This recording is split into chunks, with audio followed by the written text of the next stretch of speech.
how did you meet Jeremiah, and what got you involved into promoting this wonderful movie? Because I didn't see you on screen, but you're so very passionate about it, and these issues are very important to pretty much everybody, I think. Should be important to us as atheist community as well. So how did you get involved? Okay, I shall answer that. My name is Steve Hill, and I am an atheist comedian. Thank you. Thank you. I do atheist comedy, and Jeremiah and I met at the Blackout Rally in New York City, held by sponsored by the Black Non-Believers out of Atlanta and Black Atheists of America. And once I saw the documentary, the first question I had for Jeremiah was, how are we going to trick black people into watching this movie? And basically, we've been together ever since, getting this movie on as many eyes. Basically, initially for the atheist community, we're going to be screening this movie in April in Salt Lake City, Utah, for the American Atheist Conference. Anybody here going? Good. Good. I'll be performing, and we'll be screening the movie. And the reason I'm an activist... We don't have to answer that, we know, seriously. Okay, great. Next! Okay, great. I'm going to be moderating the Q&A, so in order to get everybody's question in a reasonable fashion, keep it short. If you have a comment, keep it shorter. I will cut you off. And I hold the mic. Nobody touches the mic but me. I said nobody touches the mic but me. Okay, just a second before you start. Let me introduce everyone to someone I came to answer any theological type questions, because I know nothing about the Bible because I've never had any interest in reading it. So I would like to ask my buddy Ryan Bell to stand up. He's a blogger. Everybody know Ryan? Yeah. So Ryan, I'm going to ask you to come up. Just in case we get into that church stuff, you can answer it. Continue, sir. Yes. I didn't see any picture of Jesus to be dark color, because Jesus and Muhammad and Moses, they came from the part that they don't have blue eyes and they don't have a white skin. But every church I saw, Jesus has blue eyes and white skin.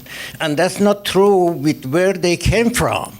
Why Jesus has to be blue skin and white color in all the churches? A Smurf god. He's Avatar. See, I'm glad I introduced you to Ryan before he asked that question, because the whole premise to me is unconscionable, because I don't believe in any God, period. I don't give a if he's blue, purple, green with orange hair.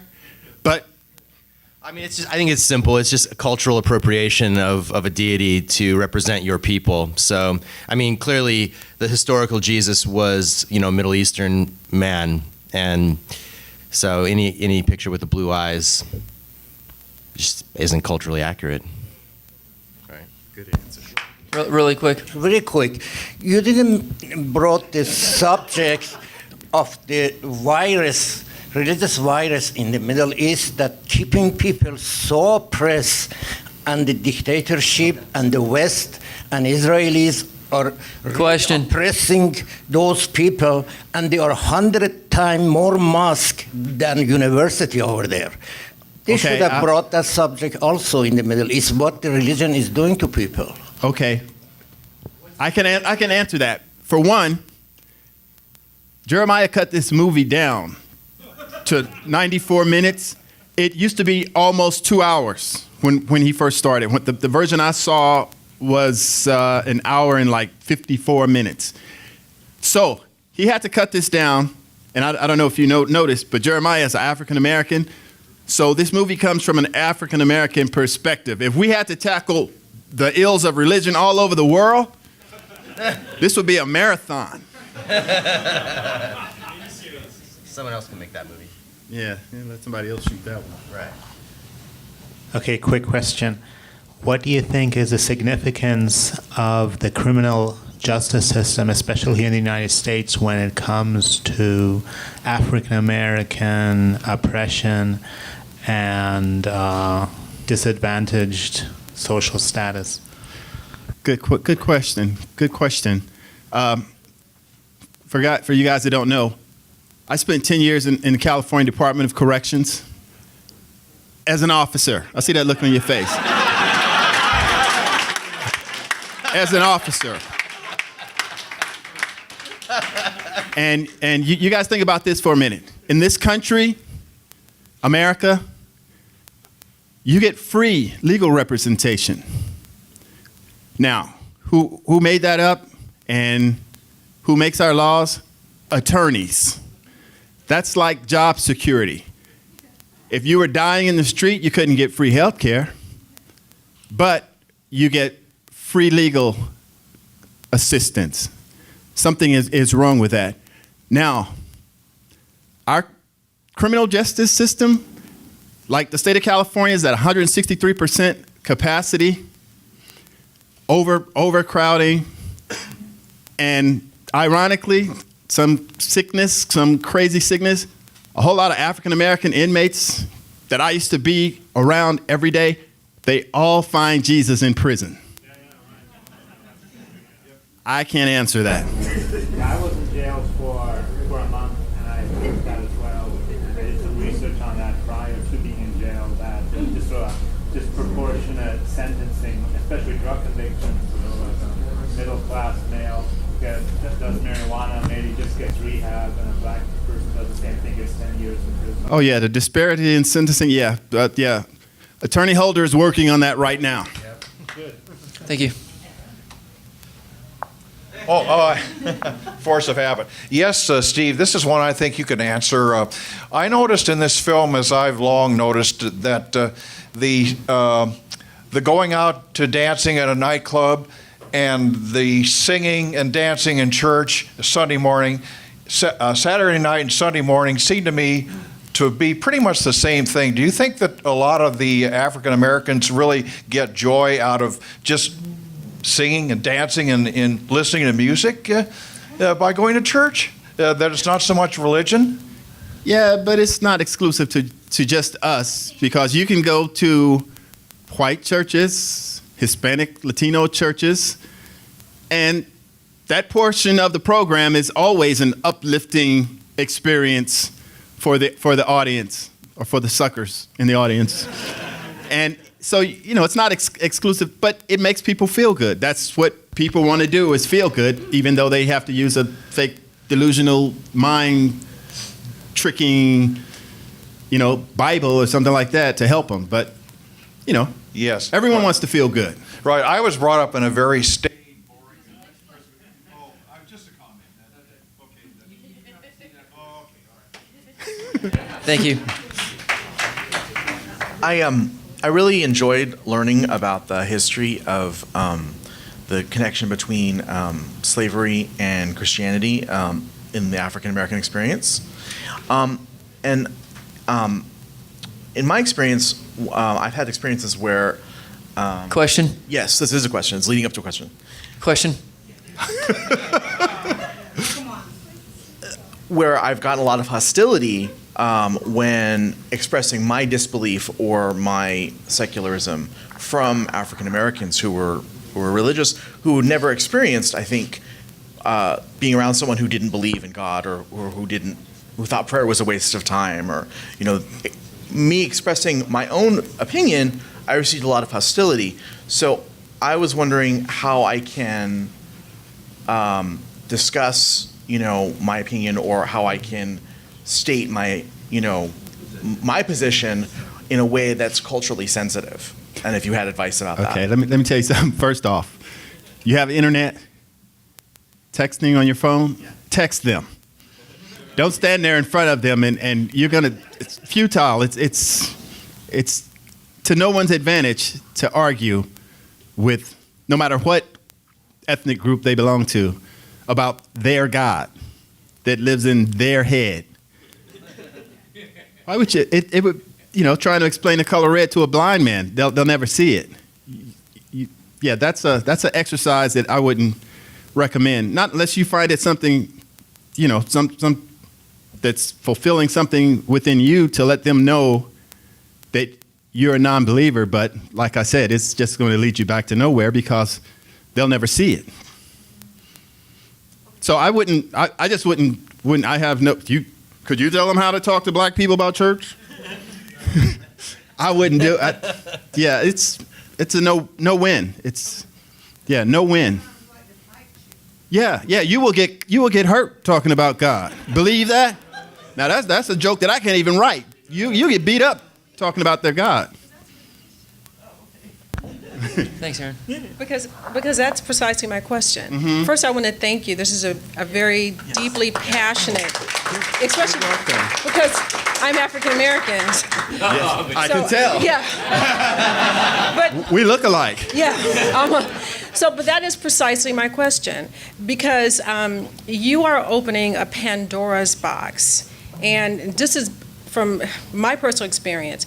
African American Christian people are the meanest people I have ever met in my life. The most judgmental. But I'm just sticking. This is a message that needs to be heard.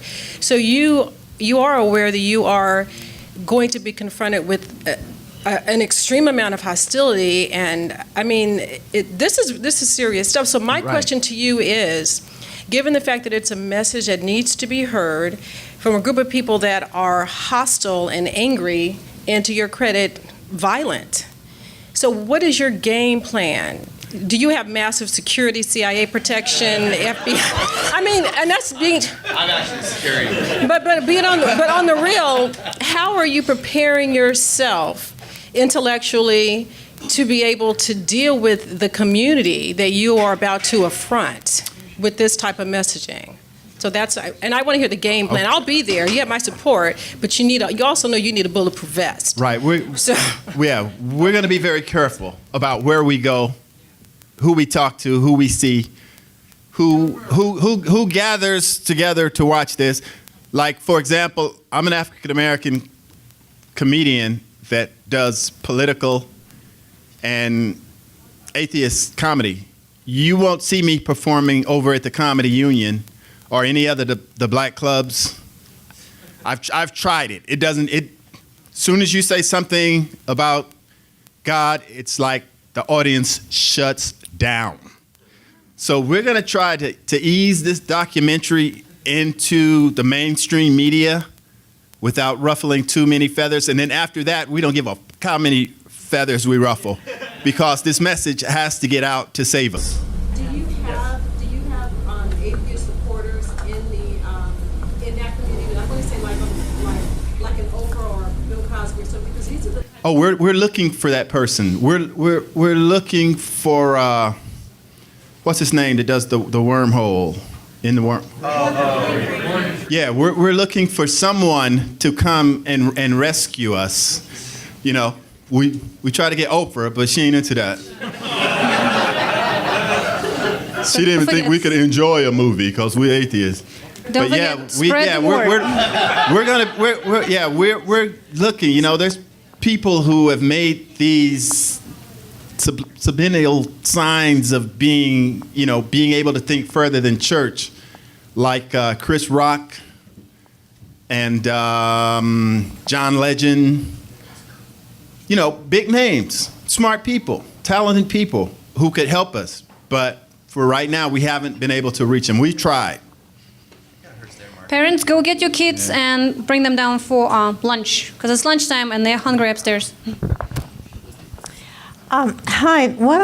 What's concerned me for a while, and especially after I just finished this book, The New Jim Crow, Mass Incarceration in the Age of Color Blindness.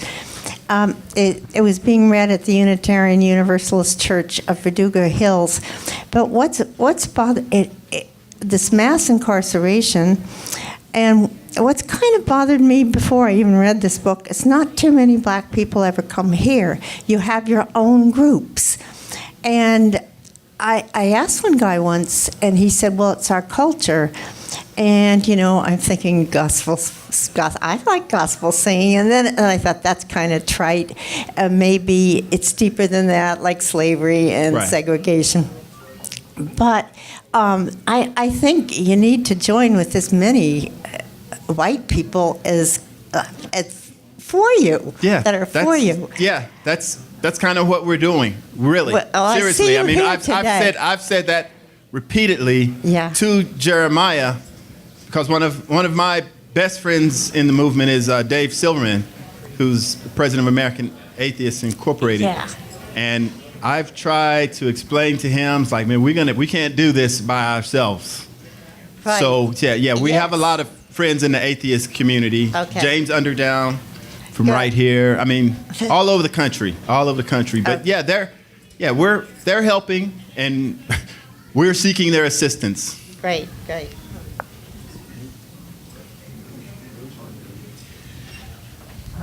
Sorry, I forgot. The toy loan program that AU is running right now, I get it about avoiding direct confrontational.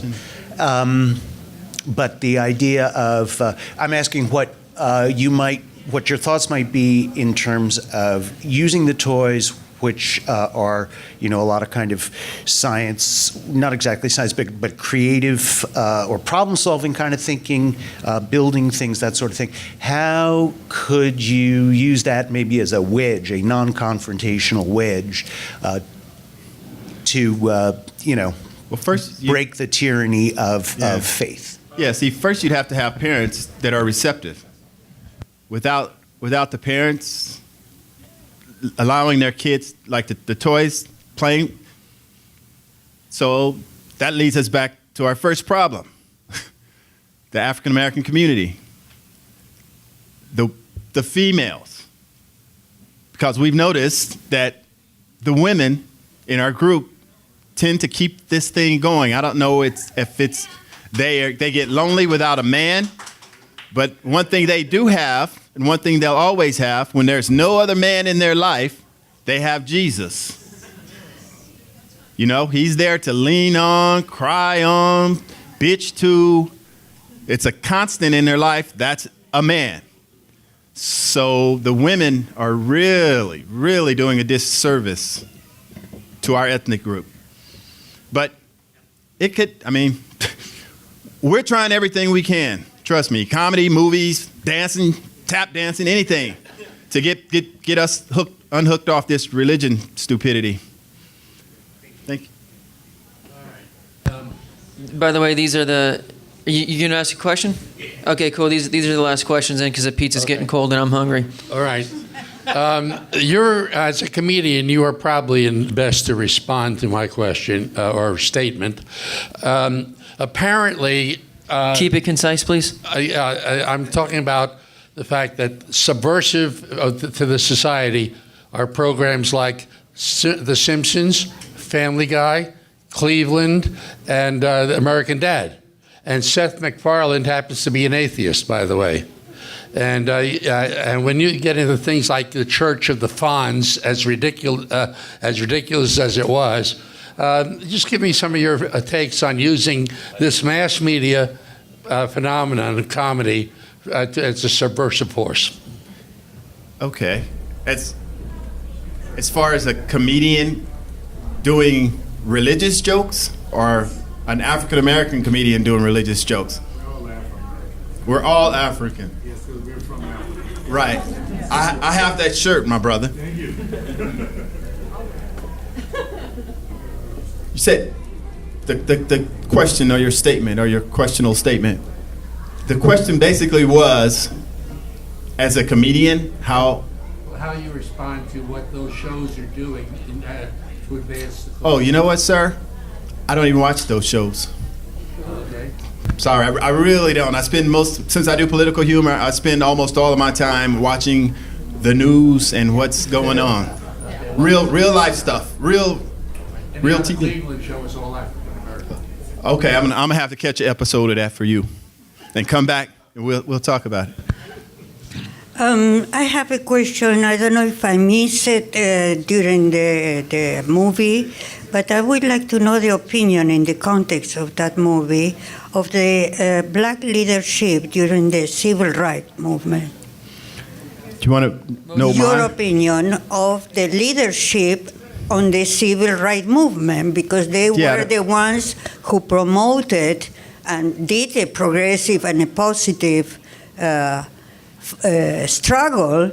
So how we reconcile that positive part of the church with all the negatives? Yeah, but like Dr. Carruthers stated in the documentary, you could count on two hands the number of churches that actively participated in Dr. King's civil rights movement. Most of them were afraid. They were scared. Intimidation. Now, you guys talk about terrorism. When people are bombing your churches in the South, that's terrorism. But we never look at it like that, because I guess we don't call other Americans terrorists. But you can't fault all the churches that wouldn't go along. You could look at that leadership and say you're a weak man. But I wouldn't go back and criticize anything in the 60s. I just think on a more positive note, we'll keep moving forward in 2014, and it's high time, way past time, to get off of this church stuff. Can I make one comment? Yes, Ryan. I would say too, like the prosperity gospel has taken over the black church in particular since that time. So that's sort of a recent development since the 60s and since the civil rights movement.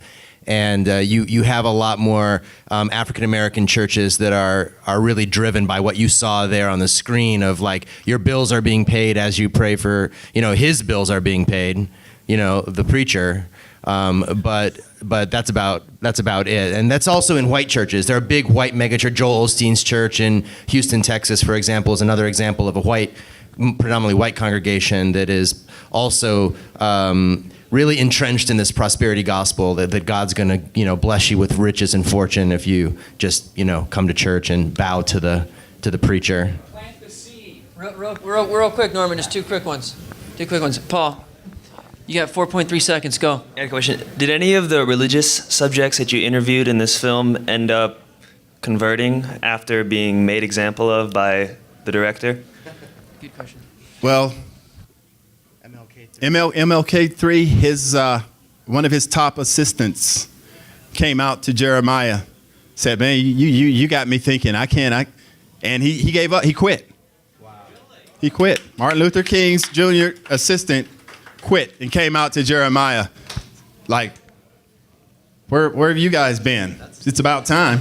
That's a great story. But people will, that's why I fell in love with this documentary, because it lets you see the stupidity of what we are blindly walking around doing instead of, getting educated, instead of staying out of the criminal justice system and doing what we need to do to survive, because it's not about race, it's not about religion, none of that trash. It's about money in America.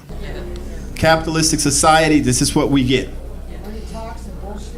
Good. There you go. Good for you. Good for you. Put very eloquently. I just wanted to tell you I love the movie. And also how are you going at it towards getting other young black atheists as myself, getting committed to helping the cause for this, because a lot of us young people they're naive to the whole religion thing. To me, it's total bullshit. So and me being young, I'm 20 and I'm 25, so I've been getting a lot of ridicule for it. Parents. My mom threatened to kick me out, talk about you don't believe in God, females. Females is I feel like my whole life is over towards dating black women, most likely, because, as soon as you tell them you're atheist, they're not fucking with you. So, so how are you going at it do you need help, spreading the word? How can I help? There you go. Okay. Would you happen to know Bill Gates? Because we could use some cash right now. No. What we're doing is setting up a college tour right now, and we're trying to reach the youth, man. Because that's where it's at. Because they've come up now in an information age where they can get on and Google and find things out, and they're just not going for the Bible. So if we can nip it in the bud with like college age, get them to stop this insanity of teaching their children to go and praise some guy up in the sky who grants wishes. That's what we're doing. The youth. That's where the movement is, and how you can help. Go to trying to think of the website. Contradictionthemovie.com. I believe that's what you on there. Okay, yeah. Go there and just donate. Do whatever you can. Get other people. When this movie comes out, buy a copy, mass produce it, and give it to every black person you know. I'm already trying to do it. All right, brother. Thank you. Thank you. Thank you guys for coming out.